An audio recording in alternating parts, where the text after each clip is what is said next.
بسم الله الرحمن الرحيم. الحمد لله رب العالمين،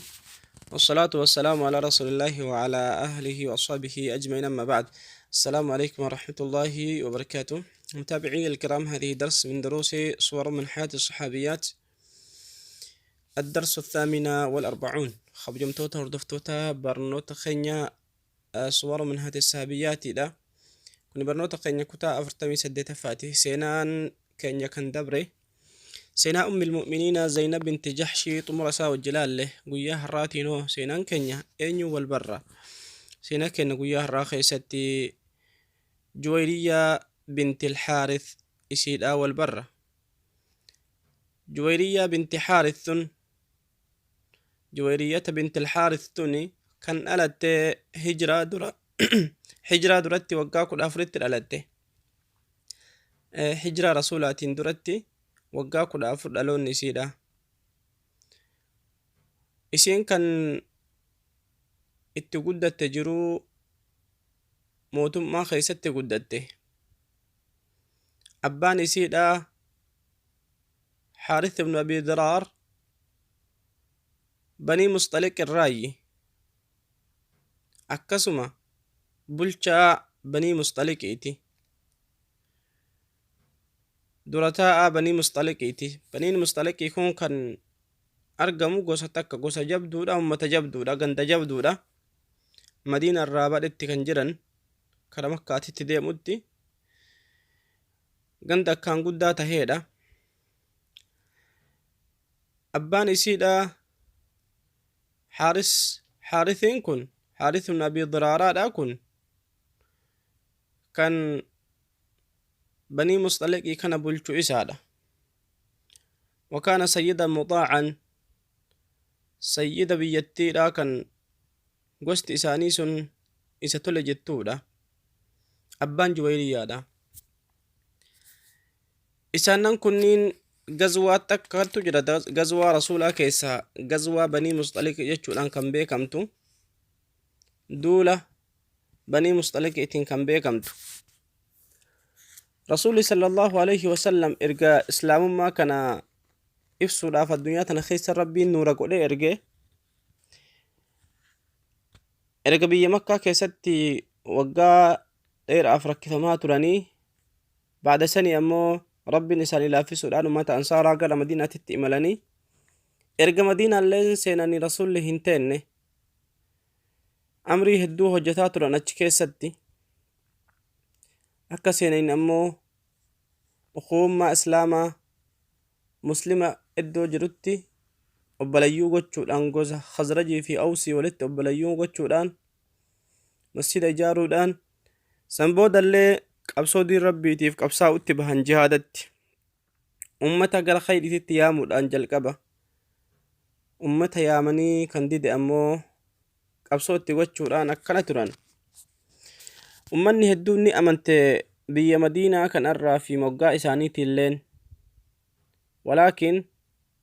baniin mustaliqii kufrii ufii keessa turte amanuu hin dandeenye.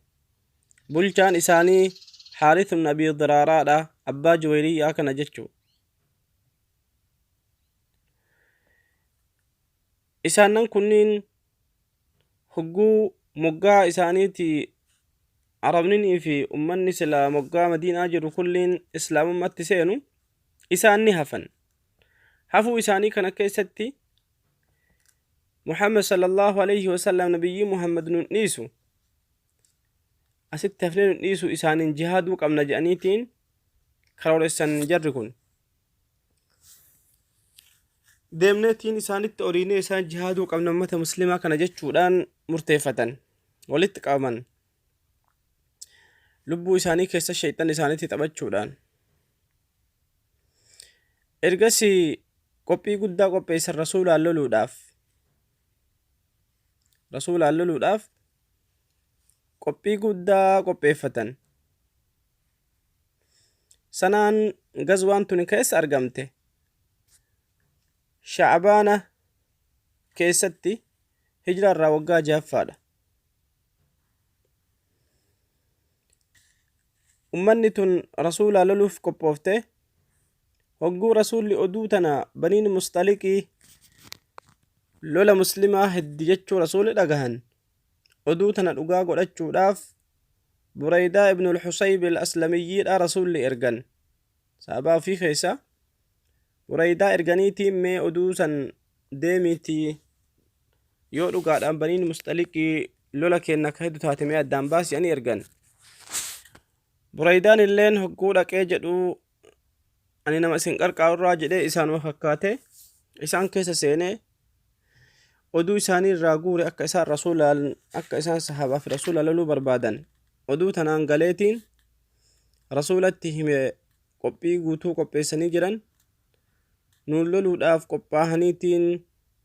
qophii hundaa xumuranii jiranii je'eeni ergasii rasuulilleen sallallahu alaihi wasallam hogguma kana sahaabtota ofii walitti qabanii qopheessanii nama 700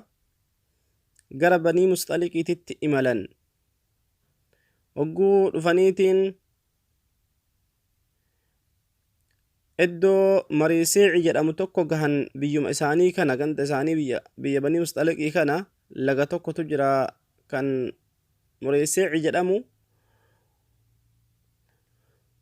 hogguu achi gahan rasuulli sallallahu alaihi wasallam iddoo sanitti wal loluudhaaf qophaahan ummanni kuffaaraallee akka rasuulli itti dhufaa jiran argani jechuu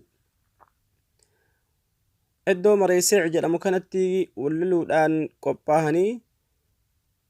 ummanni kaafiraallee saffatti galee rasuulilleen sallallahu alaihi wasallam sahabaa fi wajjiin saffatti galanii wal lolli eegale jechuu hogguu wal lolli eegalamu sahabaan rasuulaa sallallahu alaihi wasallam ni injifatan ummata kaafiraa hedduu isaanii mata duree isaanii ni ajjeesani kuwwan ammoo ni booji'ani dubartoota isaaniitiif ijoollee hedduu booji'atan jechuu ummanni muslimaa gaafsan keessatti kaafirri ni cabe jechuu baniin mustaliqii ni cabsaman ummata muslimaa irraa hinduuna je'an nam tokko malee nam tokko sanuuhu namticha ansara irraa ta'e tokkotu nama muslimaa tokkoohu ajjeese innis ummata kaafiraati se'eetiin ajjeese muslima se'ee hin ajjeesne jedhan ergasii gazwaa tana keessatti gazwaa banii mustaliqii kana keessatti boojuu hedduudhaan galani boojuu hedduu booji'atanii jihaada keessatti wanti kaafira irraa fudhatan mallaa qofaa miti nafsee namaallee booji'atan akka gabraatitti gabra ta'an jechuu namni kaafira irraa booji'atan dubartoonni isaanii fudhatanii gabra go'atan suni hayyama shari'aati jechuu ergasii ijoollee fi dubartoota hedduu booji'atan warroota booji'ame keessaa juwayriyaan isii takkaadha juwayriyaa binti al-Haarith mucayyoon mootummaa biyya isaanii sun banii mustaliqii sun warra booji'ame irraa tokko isiin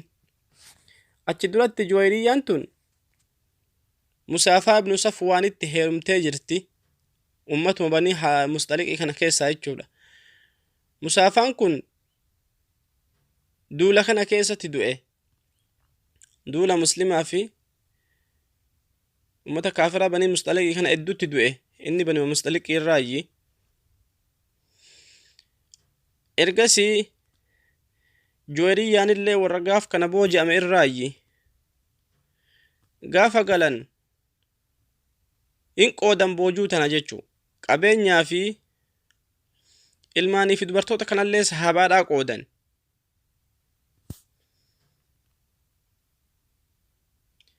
qooda kana keessatti Aishaan hogguu hadiisa nu odeessitu akkana jetti rasuulli sallallahu alaihi wasallam boojuu banii mustaliqii qoodaniitiin juwayriyaa binti al-Haaris qoota Thaabit ibnu Qaysii keessa oolte sahaabaa keessaa qoonni isiin gahe Thaabit ibnu Qaysii gahe qoonni isiidha yaani isiin Thaabit ibnu Qaysiif kennamte jechuudha qooda isa gahu wajjiin hogguu isiin gabrummaa kana keessatti gabroomtee intala mootummaa biyya isaanii bulchu tahuudhaan gabroomteettiin harka muslimaa galtee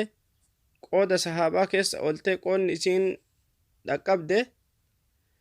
ثابت بن قيس هقوقه أفبتوا برباد لبو في ملقا كفلتي قبرم ما تنجلا كلاس ننقبرون ففتنيتي ملق أسيف كني أفبلي سومسا جتيني ثابت بن قيسيتين إن اللي هيه ملق أنا أفكني أفبلي سومسي جئين إسينتن جويريانتن نم أكان بريدو تاتجتي آيون عايشان نما هندتو نتولتي جته غاري نماتي وما اسيتي بريدة وقو ثابت بن قيسيتين أفبتو إسرع أفبتو بربادة ملقان كتابا جدما وبلسوم سوقو بربادتي رسول ربي تتل أفتيتين نقر قاري أفبلسوم سو بربادة قبر ما كان هين فدوتي السين انت لموتيتي قبر ما كان هين فدوتي ملق نقر قاري أفبلسوم سو جتين أجيبا ريفما كفري راد أفتيتين أمة مسلمة كسنت ريفما رسول الله إتيتين رسول رحمة نيانا ما تأو بيتي إتي كركاس رسول رقافت نقر قاري ملق جتين أفبلسوم سو قبر ما ين بربادو عائشان وقو إسين أفتجتو منكي يهقو أفتجتو رسول منكي يجرني وقو إسي أرقى جدو هدو رفت جت هدو كان نيات جت وقو كان وانت أنا ما نعرف يكون رسول الله أما عرفت رسول الله أما يادني في هدو قرا نياتي جتشو يادا جت آيون عائشان رفتي أول سنت رسول الله وقو رسول الله سنت يا رسول ربي تهو جتين أنا جويرية بنت الحارث بن ضرار سيد قومي أنا جويرية بنت حارثيتي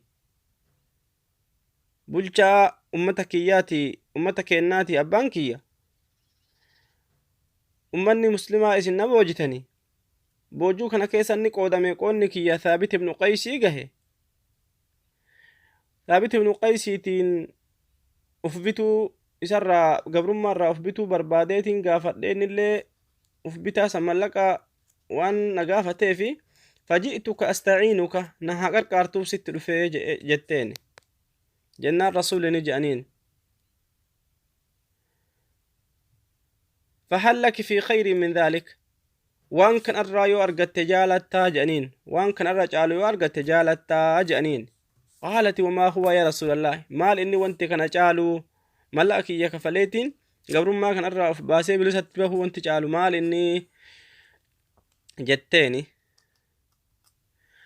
قال رسول الله صلى الله عليه وسلم أقضي كتابتك وأزوجك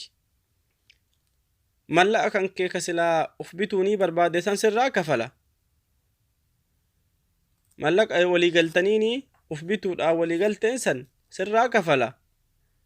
أمو سفور الله جاني رسول صلى الله عليه وسلم قالت نعم يا رسول الله إيجاني بربادة جتيني سين كان رمانا بربادي قال رسول صلى الله عليه وسلم قد فعلت مرسا دلق جانين ملقا ثابت بن قيس يتيف نكفله وان سلات ولقلت انسان جانيني رسول ملا كفلني في هقمسا جويرية بنت الحارث فودن هقو رسول جويرية بنت الحارث فودن صحابة رسول هدون إساني بوجو أمة بني مستلق إيكا نركاك أبني قبر إساني هدو تتوك إسان بوجي أتنيتين قودمن ديرا في انت الأرى اللي قبر هدوك أبن إسان بني مستلق كنرى هقو رسول جويرية فودن ور بني مستلقي نتي رسول ربيتي صدات الرسول ربيتي هقو جدن هدو إساني صدات الرسول أكمت قبر قوانا جاني قد إيزان بلي صومساني قبرم ما باساني يوتك قاتي نمان إبا كنقهو يرافي دبرتر قبر سلا أمة صحابة dura gabroonfatansan sahaabaan hedduun isaanii sodaadhaan rasuulaati jechuudha hogguma san gad dhiisan kabajaa rasuulaatiif jecha isiin islaamtee rasuula rabbititti herumuun gosa isiidhaa baay'ee gabrummaa jalaa baaste sahaabaan kabajaa rasuulaatiif rasuulli juwayriyaa warra banii musxaliqii fuudhan jennaan hogguma san gabra isaanii gad dhiisan bilisoomsanii sahaabaan hedduu akkanaan juwayriyaan rasuula rabbititti heerumte mucayyoo sayyida qawmii isiidhaa tahuudhaan ergasii eega gabrummaallee seentee